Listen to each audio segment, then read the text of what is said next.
Bonjour, bonjour. Je suis content de vous voir ce matin. Et pour ceux qui sont avec nous, chez vous, c'est toujours bon que vous êtes là aussi. Participer dans ce temps de louange et d'adoration avec le Seigneur. Voilà. Nous lisons, mais c'est Jésus qui dit dans l'Évangile de Jean. Ça marche? On va voir. C'est Jean chapitre 17. Voilà. Les versets 15 et 16. Le contexte de la prière de Jésus, juste avant sa mort, quand il a prié pour vous. Savez-vous ça, là? Parce que Jésus a prié, il a dit, je prie aussi pour ceux qui vont croire dans l'avenir. Donc, hey, Jésus a prié pour vous, pour moi. Incroyable, hein? Donc, dans ce texte, il dit, en parlant de ses disciples, il dit, je ne demande pas de les retirer du monde, mais de les préserver du diable. Ils n'appartiennent pas au monde, comme moi-même, je ne lui appartiens pas. Et le texte qu'on a entendu, si vous lisez votre Bible, ou écoutez les messages, souvent on se réfère à cette vérité, que nous n'appartiens pas au monde. Et il y a un terme qu'on utilise dans ce sujet, contre-culture. C'est-à-dire, on vit comme croyants, comme disciples de Jésus, contre-culture. Contre, pas dans le sens contre d'attaquer ou défaire ou juger, mais contre, dans le sens contre-courant. Comme les poissons qui nagent contre le courant pour monter la rivière. Le monde a sa façon d'agir, le monde a sa manière, ses pensées, ses valeurs, mais les croyants, ceux qui sont disciples de Jésus, ont les valeurs qui sont différentes et contraires souvent. Donc, on à l'encontre. Donc, c'est contre-culture. Et vivre contre-culture est tout un défi. Parce que notre société est basée beaucoup plus sur ce qu'on appelle l'humanisme. L'humanisme, on définit la définition de cela, c'est la théorie ou la doctrine qui place la personne humaine et son épanouissement, ça c'est important, au-dessus de toutes les autres valeurs. Donc imaginez dans la société d'aujourd'hui, ce qui est présenté, les valeurs, les annonces, le travail, le plaisir, les vacances, et c'est l'épanouissement personnel, n'est-ce pas? C'est ça qui compte. Alors, ça, c'est placé au-dessus comme valeur. Donc, si ça vous plaît, si vous aimez ça, alors c'est correct. Comme si ça, c'est la valeur qui va déterminer. Donc, c'est vraiment l'encontre. Oui, Dieu n'est pas un Dieu méchant. Dieu aime qu'on prend plaisir dans la vie, prend plaisir en lui. Mais c'est ces valeurs, ces vérités qui sont au-dessus de tout et non pas les plaisirs personnel de l'être humain. Donc, en tant que croyants, nous sommes souvent appelés à vivre, mais nous sommes appelés à vivre dans une société qui a des valeurs de plus en plus opposées à des valeurs bibliques. Et en plus, en vivant ces valeurs, nous sommes aussi jugés comme étant opposés à ce que le monde. On serait critiqués. Exemple.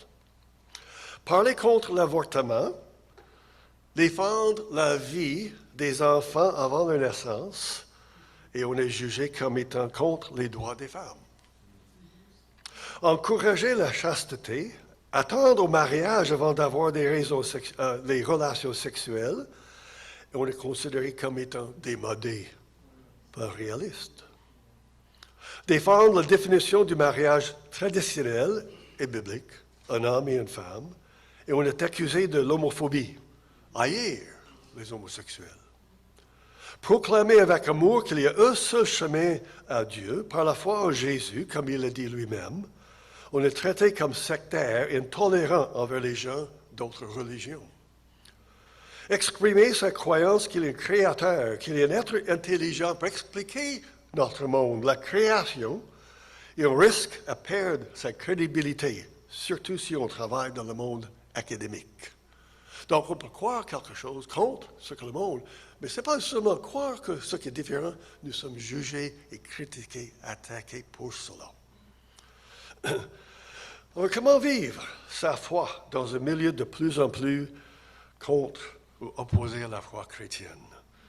Ça, c'est le sujet ce matin. Vivre sa foi dans un monde séculier et même des fois hostile. On n'est pas vraiment habitué à cela ici au Canada parce que depuis des années, des générations, les valeurs chrétiennes étaient là, faisaient partie de notre société, mais de plus en plus, elles ne sont plus là. Mais dans d'autres pays du monde, les valeurs chrétiennes n'étaient pas là. Alors les chrétiens sont plus habitués, si vous voulez, vivre dans un monde où on est contraire. Donc, dans le sens, c'est assez récent ici. Comment mettre en pratique, ce que Jésus dit en Jean 17? Il n'appartient pas au monde, mais nous sommes du monde, mais pas de ce monde. Donc, pour le faire, on va regarder la vie de Daniel. Daniel, le prophète. Et on ne va pas lire le livre de Daniel au complet. Je vous encourage de le lire. C'est dans l'Ancien Testament, Daniel. Et on va regarder certains textes pour voir comment lui a vécu sa foi. On connaît Daniel plus par l'histoire de Daniel dans le fossé au lion, n'est-ce pas? Mais Daniel, beaucoup plus que ça, quand on lit son histoire. Et on va regarder son exemple pour tirer quelques principes pour nous aider à maintenir notre foi dans un contexte plus séculier, qui est de plus en plus séculier et de plus en plus hostile même et opposé à ceux qui ont des valeurs bibliques. Alors Daniel vivait au temps de la destruction de Jérusalem. Dieu a permis aux Babyloniens de vaincre l'armée israélienne, l'armée juive, et détruire la ville de Jérusalem et amener tout le monde en exil, en Babylone. Vous connaissez un peu l'histoire. Ils ont passé 70 ans et plus là-bas. Alors, dans ce temps-là, c'est Daniel qui vivait dans ce temps-là. Il était un jeune homme, probablement un adolescent, jeune homme adolescent. Les Babyloniens avaient le pratique. Quand ils ont conquéri un pays, au lieu de détruire tout le monde, ils essaient de chercher les gens les plus intelligents et les amener chez eux pour apprendre, parce qu'ils voulaient ajouter à leur connaissance. Alors, ceux qui ont survécu, ils essaient de décider, faisaient les tests, tout cela, et ceux qui étaient intelligents dans certains domaines. Ah oui, bonjour. Oui, entrez. Oui. Merci, Magda. Oui, d'habitude, on a la porte fermée. Hein? On oublie. Guy, peux-tu juste fermer la porte? Merci. Ils peuvent rentrer, les gens peuvent rentrer par derrière. OK. Alors, ce que les Babyloniens, quand ils ont vaincu, ils ont pris contrôle de Jérusalem, avant de détruire la ville au complet, ils ont sélectionné, d'une certaine manière, certaines personnes qui ont amenées en Babylone. Et tout le reste, la ville était détruite, et leurs survivants étaient aussi amenés tous en Babylone. Daniel et ses trois amis, Shadrach, Meshach et Abednego, vous connaissez ces trois hommes, et les fournaises ardentes, alors étaient désignés ou choisis pour aller là et apprendre la langue et pour, si tout l'a bien, être au service du roi. Alors Daniel se trouve dans un autre pays, une autre langue, une autre culture, une autre religion, très loin de sa patrie. Il a entendu parler de la destruction de Jérusalem, la mort de ses amis, sa famille, les gens. Il vivait, ce qu'il vivait, littéralement. Il passait par là. Donc c'était toute une crise que Daniel a vécue. Donc, avant de regarder comment Daniel a maintenu sa foi dans un contexte difficile, on va juste une petite parenthèse, comment cette crise qu'il a vécue. Sa vie était complètement changée. Ses plans, ses espoirs, son avenir.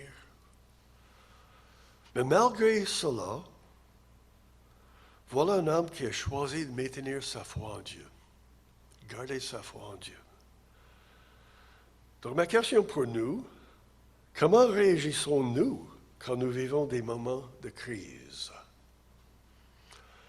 Nos plans sont changés, les problèmes, conflits, les injustices, la santé, les relations brisées, peu importe.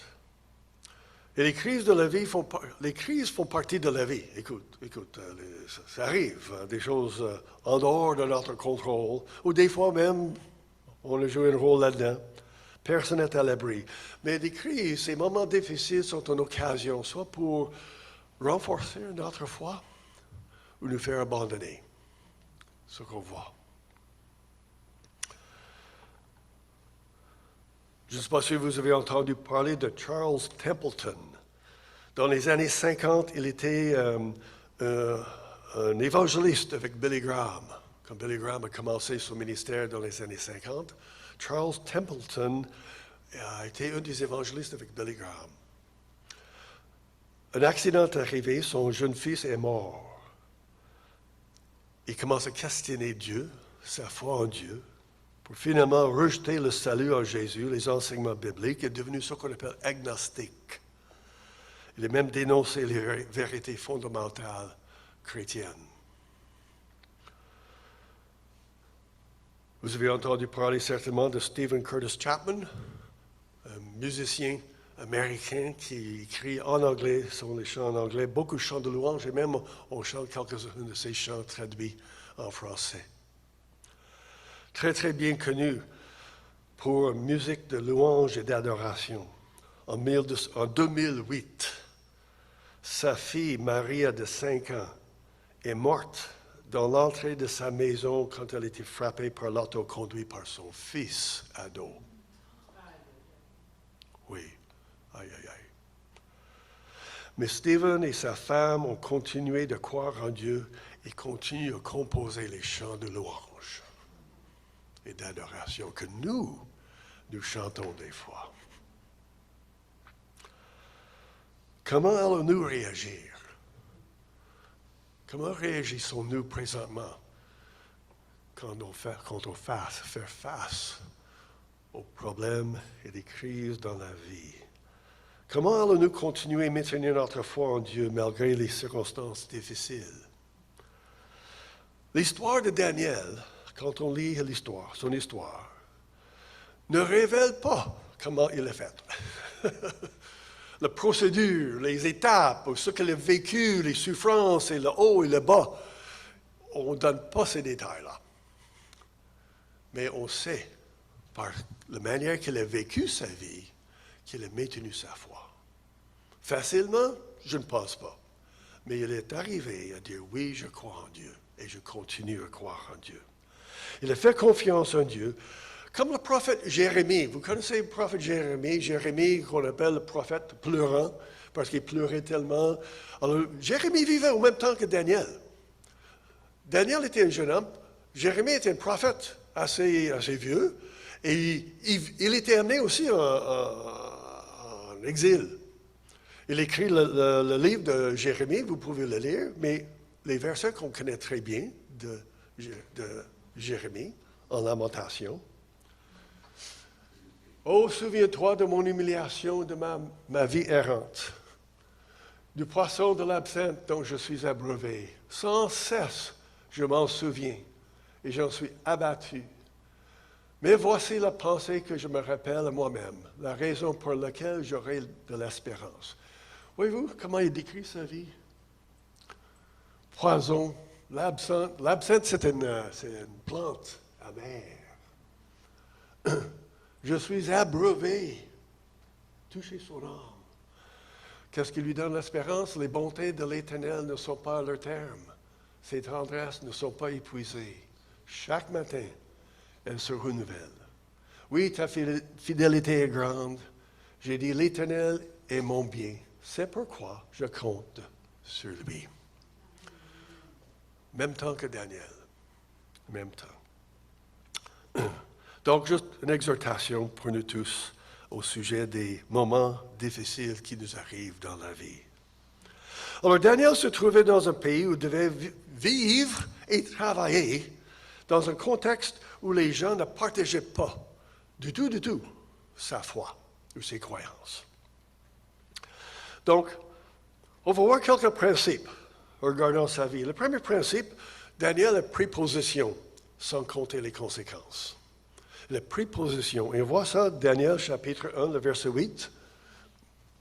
Daniel prit dans son cœur la résolution de ne pas se rendre impur en consommant les mets du roi, en buvant de son vin. Il supplia le chef du personnel de ne pas l'obliger à se rendre impur. Alors Daniel et les autres étaient dans une classe, si tu veux, dans un cours de formation pour apprendre la langue, le système de gouvernance, et la culture, et la nourriture était fournie. Mais Daniel a dit non, parce que lui, dans sa foi, ses croyances, il ne mangeait pas certains produits. Donc, je continue. Donc, il a demandé faveur des responsables de ne pas manger comme les autres, mais de respecter ses croyances. Pour Daniel, c'était la nourriture. Pour nous, peut-être c'est d'autres choses. Mais de tirer la ligne, comme on dit, tirer la ligne dans le sable. Me voilà. Voici mes valeurs, voici mes croyances. Si je suis choisi pour être au service du roi, gloire à Dieu. Si je ne suis pas choisi à cause de ça, bien, gloire à Dieu. Peu importe les conséquences. Ils vont savoir, si on m'engage, ils vont savoir dès le début qui je suis, ce que je crois. Donc, pour lui, c'est une question de la nourriture.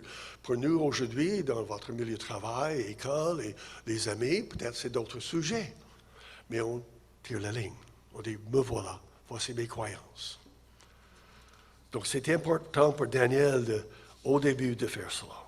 Il n'y a pas de question pour lui de faire un compromis sur ses croyances, ou la pratique, ou la mise en pratique de sa foi, pour célébrer, pour gagner quelque chose, pour obtenir quelque chose, une faveur. Maintenant, comme vous savez bien, l'interprétation, l'application de la parole est très subjective. Et l'histoire est remplie des gens qui ont dit, oui, la Bible dit cela, et ça, c'est ma position. Et des fois, ce n'est pas tout à fait correct. Les exemples où ils sont vraiment partis de loin. Quand on lit le récit de Daniel, on voit qu'il n'était pas seul. Ses trois amis, Shadrach, Meshach, Abednego, étaient avec lui. Ça, c'est très important. Il n'était pas seul de prendre la décision. Il était entouré des personnes qui croyaient comme lui. Et ensemble, ils ont pris cette décision. L'importance, quand on est devant une décision importante, chercher l'aide, chercher conseil, l'appui des frères et des sœurs qui peuvent nous aider à bien comprendre, voir ça de bonne façon et non pas partir juste toute seule. C'est une protection spirituelle pour nous tous. Donc, dans la vie quotidienne, nous nous trouvons dans des situations où nous devons prendre une décision basée sur nos croyances chrétiennes. Ça peut être au travail, dans la vie personnelle. Quelle sera notre réponse? Quelle position allons-nous prendre? Je connais des personnes dans mes femmes en affaires qui ont dû refuser un contrat, refuser s'engager parce qu'il y a quelque chose croche, quelque chose de malsain dans le contrat. Ça ne respecte pas leur croyance, leur position sur l'honnêteté. Ils ont dit non, je ne participe pas. La caissière au magasin vous remet trop de monnaie. Quoi faire? Se justifier en disant, ah ben, c'est pas ma faute, c'est elle qui a fait. Donc, j'ai un peu d'argent, youhou! Ou question d'honnêteté. Payer ou être payé, comme on dit en bon québécois, sous la table. Mais tout le monde le fait. Ou allons-nous respecter l'enseignement biblique, de payer les taxes, respecter le gouvernement, ceux qui sont en autorité?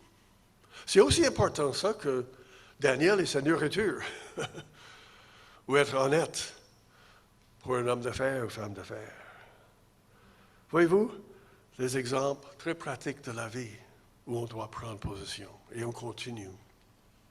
Donc, le principe, prendre position pour Dieu, peu importe les circonstances. Le deuxième, Daniel était un employé fiable. Un employé fiable.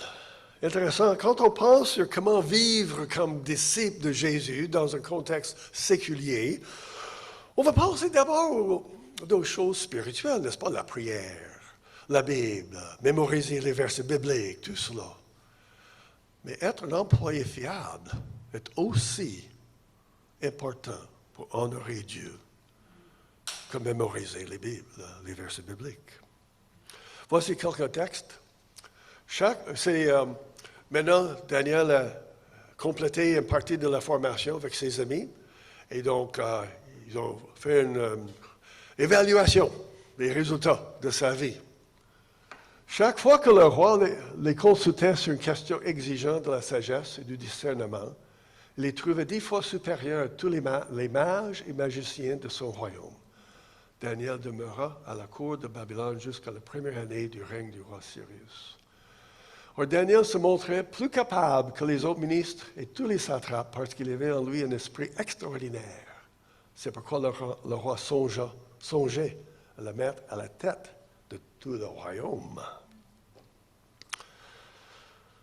Les disciplines spirituelles comme la prière, comme on va voir avec Daniel, c'est son cas, ces disciplines spirituelles sont valables et ont leur place. Mais vous n'êtes pas payé. Quand on est engagé par un employeur, on n'est pas engagé pour prêcher l'Évangile aux autres. On est engagé pour accomplir une responsabilité selon l'employeur. Dans notre job, on a certainement des occasions de parler des sujets différents pendant qu'on travaille, même de notre foi en Jésus, si l'occasion se présente. Mais si on ralentit sur le travail des autres, si on n'accomplit pas bien nos responsabilités pour lesquelles nous sommes payés, nous sommes des voleurs. On vole le temps et l'argent de notre employeur. Et Dieu n'est pas honoré. Dieu donnait à Daniel beaucoup de sagesse, comme on l'a vu, beaucoup de discernement qu'il a utilisé par la suite dans l'accomplissement de ses responsabilités. Il avait accompli fidèlement, avec diligence, les responsabilités qu'on lui a confiées. Comme nous lisons dans 1 Timothée, chapitre 3, la liste des critères pour les anciens et diacres, bien, ça s'applique à tout le monde.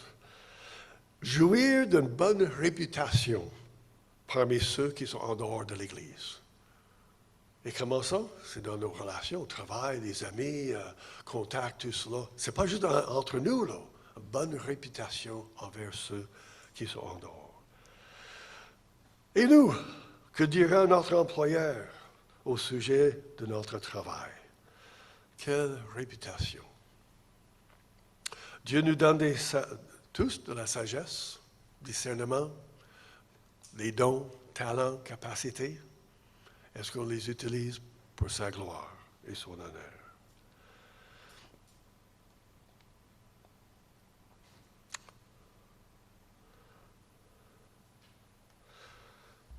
Éphésiens chapitre 6, nous lisons ceci. Vous, esclaves, obéissez à votre maître terrestre avec toute la crainte qui s'impose avec droiture de cœur, et cela par égard pour Christ. N'accomplissez pas votre tâche seulement quand on vous surveille, mais comme il s'agissait de plaire à des hommes. Mais agissez comme des esclaves de Christ qui accomplissent la volonté de Dieu de tout leur cœur. Donc, un bon chrétien, un bon disciple de Christ, veut dire aussi être un bon employé, responsable et fiable. Et le troisième, Daniel était fidèle dans la mise en pratique de sa foi. Ici, l'histoire de la fosse aux lions, mais ce qui précède. Vous pouvez lire la fin de l'histoire si vous ne connaissez pas ce qui est arrivé dans la fosse aux lions. Mais voici ce qu'on lit en Daniel chapitre 6. Et pourquoi Daniel se trouvait dans la fosse aux lions? Alors les autres ministres et satrapes se mirent à chercher un motif d'accusation contre lui dans sa manière d'administrer les affaires de l'Empire. Écoute, on va arrêter. Quand on vit fidèlement pour le Seigneur, et quand on travaille bien, parce que notre foi nous pousse, on fait ça basé sur les croyances, des gens qui vont être jaloux. Ça risque que les gens vont être jaloux. Ce qui est arrivé. Mais il ne peut découvrir aucun motif d'accusation, ni aucune faute, car il était fidèle, de sorte qu'on ne pouvait trouver en lui ni négligence ni faute. Wow! Ça, c'est un bon employé. Avoir ça comme description quand vous prenez votre retraite. Oui?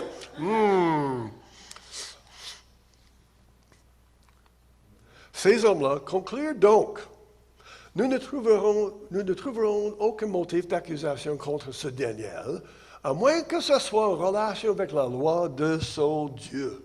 Ah, donc on touche quelque chose de fond. Alors ces ministres et ces satrapes se précipitèrent chez le roi et lui parlent ainsi, que le roi Darius vive éternellement. Tous les ministres du royaume, les préfets, les satrapes, les conseillers, les gouverneurs, réunis en conseil, ont décidé qu'il fallait publier un édit royal pour mettre en vigueur une interdiction stricte.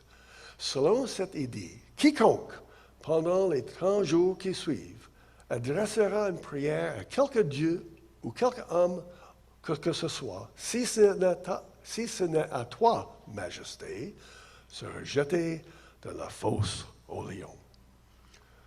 Maintenant, Majesté, établis cette interdiction et signe le décret afin qu'il soit irrévocable, conformément à la loi des Mèdes et des Perses, qui est immuable.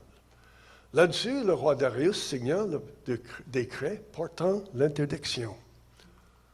Quand Daniel apprit que ce décret avait été signé, il entra dans sa chambre, dans sa maison, les fenêtres de sa chambre haute étant ouvertes en direction de Jérusalem 3 fois par jour. Il se mettait à genoux pour prier et louer son Dieu. Et maintenant, la phrase la plus importante. Il continua à le faire comme auparavant. Comme auparavant. Oui, on voit la jalousie des autres. Jaloux de la réputation de Daniel. Et Daniel eut une bonne réputation parce qu'il suivait fidèlement la volonté de Dieu. Et Dieu l'a béni. Après ça, donc, un complot contre Daniel sur sa foi, basé sur sa foi. Il ne pouvait pas trouver quelque chose dans sa manière d'agir, mais sur sa foi, oui. Parce qu'il vivait quelque chose de contraire. Sa foi n'était pas selon les autres, selon les normes de tout le monde. Donc là, il pouvait trouver quelque chose. Et c'est intéressant que le décret signé par le roi durait seulement 30 jours. Mais Daniel, voyons, seulement pour 30 jours. Ferme ta fenêtre. Prie dans ta... Tranquille. Personne ne saura. Seulement 30 jours, Daniel. Après ça, tu peux faire comme d'habitude. Daniel voyait là-dedans ce qu'il voulait faire. Et pour Daniel, que ce soit une journée, 30 jours ou 30 années, c'était la même chose. Il ne respectait pas ce que Dieu lui demandait. Mais non, Dieu n'a nulle part dans la Bible est-ce qu'on trouve qu'il faut prier 3 jours par jour, ouvrir la fenêtre, direction de Jérusalem. C'était sa manière d'exprimer sa foi. Vous avez votre manière d'exprimer votre foi, de rester fidèle envers Dieu, les bonnes habitudes, coutumes. Allons-nous changer ça juste pour plaire aux autres, pour un gain personnel? Et comme j'ai dit, le verset le plus important, le parti, il continuait à le faire comme auparavant. Il est resté fidèle. Tout au long de sa vie, Daniel était conséquent, fidèle dans la manière dont il vivait sa foi. Comme jeune homme, nouvellement arrivé, la question de manger. Un administrateur dans le service du roi ou un vieil homme qui interprétait des rêves. Pour Daniel, l'importance était de demeurer fidèle envers son Dieu tout au long de sa vie. Et encore pour nous, sommes-nous fidèles dans la mise en pratique de notre foi? Dimanche matin, à l'église, youhou, ça va bien. Demain, au travail, avec des amis, les voisins, membres de famille, au magasin, à l'école. Voyez-vous, c'est dans les affaires simples et privées de la vie qu'on apprend à être fidèle, afin d'exercer notre foi fidèlement devant un monde incrédule et être capable de monter le courant contre le courant. Donc Daniel, il prend position pour Dieu, peu importe les conséquences. Demeurer fidèle ou fiable comme employé et demeurer conséquent dans la mise en pratique de sa foi. Parce que comme disciples de Jésus, comme Daniel, nous sommes appelés à vivre notre vie quotidienne selon les principes bibliques qui sont souvent, et dans notre société, de plus en plus contraires aux valeurs bibliques. Les valeurs de notre société, de plus en plus, vont à l'encontre. Et nous serons appelés de prendre position de plus en plus. Peut-être vous avez déjà été appelés dans votre contexte.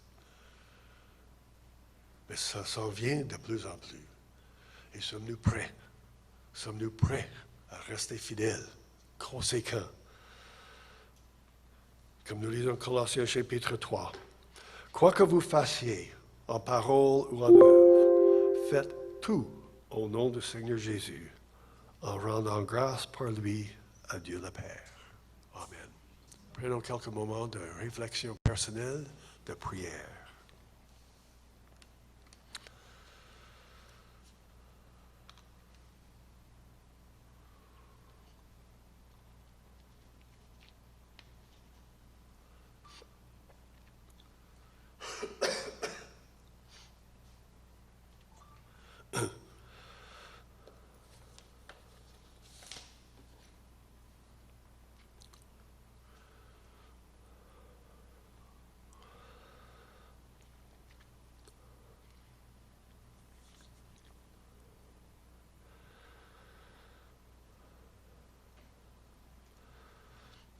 Oh Seigneur Jésus, merci pour ta prière pour nous, il y a bien des années, et que tu es là présent par ton Saint-Esprit dans nos vies.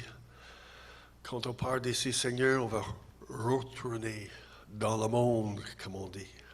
Oh Seigneur, par ton Saint-Esprit, continue ton œuvre pour guider, protéger, nous éclairer face à toutes ces décisions, des moments où on doit prendre position, on doit garder fidèle dans notre foi et notre façon de vivre comme disciples de Jésus. Merci que tu es présent, que nous pouvons compter sur toi, au nom de Jésus. Amen.